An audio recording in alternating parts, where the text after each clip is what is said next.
मेरे प्यारे साथियों, जेपी वर्मा का प्यार भरा नमस्कार। गणित, अंतरिक्ष विज्ञान और तकनीक से संबंधित सभी चीजों के लिए आपके पसंदीदा चैनल इंडिया प्लस में आपका फिर से स्वागत है। आज हम आदित्य L1 मिशन के बारे में एक बहुत जरूरी अपडेट लेकर आए हैं। लेकिन अपडेट जानने से पहले आप यह समझ लीजिए कि आदित्य L1 की यात्रा बहुत ही लंबी है, बेहद रोमांचक है और अभी चल ही रही है। उसके मार्ग में कब कब क्या क्या परिवर्तन किए गए, कैसे कैसे किए गए, इस वीडियो को देखने के बाद ऐसे प्रश्नों और आदित्य L1 के गंतव्य से संबंधित आपकी हर शंका का समाधान होने वाला है। तो बस यदि आपने चैनल को सब्सक्राइब न किया हो तो कर लें, क्योंकि एक बार वीडियो शुरू होने के बाद आपको सांस लेने की फुर्सत नहीं मिलेगी। तो आइए शुरू करते हैं पहली महत्वपूर्ण तारीख 2 सितंबर 2023 से। भारत की पहली सौर वेधशाला यानी सोलर लेबोरेटरी आदित्य L1 ने दिनांक 2 सितंबर 2023 को सूर्य और पृथ्वी के मध्य स्थित अपने गंतव्य L1 बिंदु के लिए अपनी यात्रा शुरू कर दी है। इसरो के PSLV C57 यान ने उपग्रह को उसकी इच्छित कक्षा में सटीक रूप से स्थापित कर अभूतपूर्व कीर्तिमान रच दिया है। इसरो के हेड श्रीधर पनिक्कर सोमनाथ यानी S सोमनाथ सहित सारे वैज्ञानिकों को इंडिया प्लस की ओर से साधुवाद। लॉन्च के ठीक एक दिन बाद यानी 3 सितंबर 2023 को प्रातःकाल 3 बजे आदित्य L1 की कक्षा में पहली बार परिवर्तन किया गया। परिवर्तन करने के बाद उसकी न्यूनतम कक्षा 245 किलोमीटर और अधिकतम कक्षा 22,459 किलोमीटर की बना दी गई है। इसका अर्थ यह है कि आदित्य L1 की पृथ्वी से न्यूनतम दूरी 245 किलोमीटर और अधिकतम दूरी 22,459 किलोमीटर की हो गई है। यहाँ एक बात और समझने की है कि पृथ्वी सूर्य की परिक्रमा अंडाकार पथ पर कर रही है। अंडाकार परिक्रमा में केवल कक्षा में परिवर्तन करते समय ही यान में ले जाए गए ईंधन की जरूरत पड़ती है। शेष समय में वह गुरुत्वाकर्षण बल के कारण अंडाकार पथ का अनुसरण किया ही करता है। आगे बढ़ने से पहले एक चीज और समझ लीजिए कि अधिकांशतः कक्षा में परिवर्तन तभी किया जाता है जब किसी भी पिंड या यान की पृथ्वी से दूरी न्यूनतम होती है। 5 सितंबर 2023 को इसकी कक्षा दूसरी बार परिवर्तित की गई। अब आदित्य L1 की नई न्यूनतम कक्षा 282 किलोमीटर और अधिकतम कक्षा 40,225 किलोमीटर की हो गई है।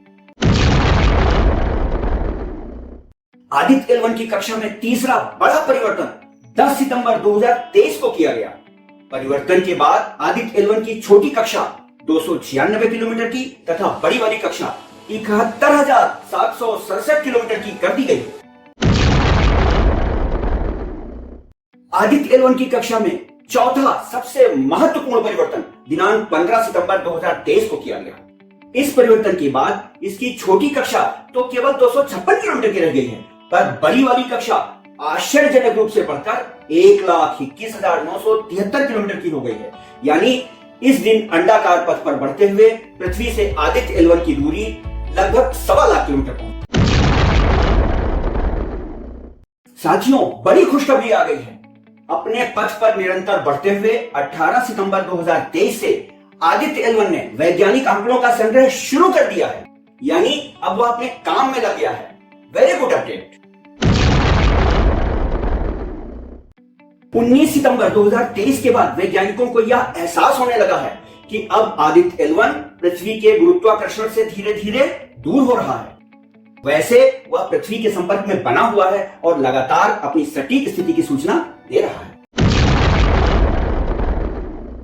अब आदित्य L1 ने पृथ्वी से बहुत बड़ी दूरी बना ली है और जैसे जैसे यह दूरी बढ़ती जा रही है वह उतना ही सूरज के पास पहुंचता जा रहा है। और मजेदार अपडेट यह है कि 25 सितंबर 2023 को आदित्य L1 ने सूर्य और पृथ्वी के मध्य स्थित लैग्रेंज पॉइंट L1 के आसपास की अंतरिक्ष की स्थिति का आकलन भी करना प्रारंभ कर दिया है।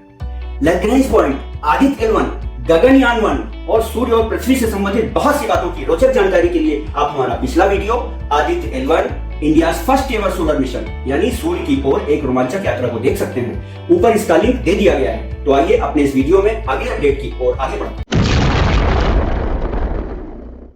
अंततः 30 सितंबर 2023 का वह दिन आ ही गया जब हमारा अंतरिक्ष यान आदित्य L1 पृथ्वी के प्रभाव क्षेत्र से बहुत आगे निकल गया है। यानी अब वह ऐसी दूरी पर पहुंच गया है कि उस पर पृथ्वी के गुरुत्वाकर्षण का कोई असर नहीं होगा। पर रुकिए, अभी वह अपने निश्चित गंतव्य L1 पर नहीं पहुंचा है। आदित्य L1 अपनी यात्रा पर लगातार आगे बढ़ ही रहा था, कोई प्रॉब्लम नहीं थी। पर इसी बीच इसरो के वैज्ञानिकों ने 19 सितंबर को प्राप्त डेटा से यह निष्कर्ष निकाला कि प्रक्षेप वक्र में एक छोटा सा परिवर्तन और आवश्यक है।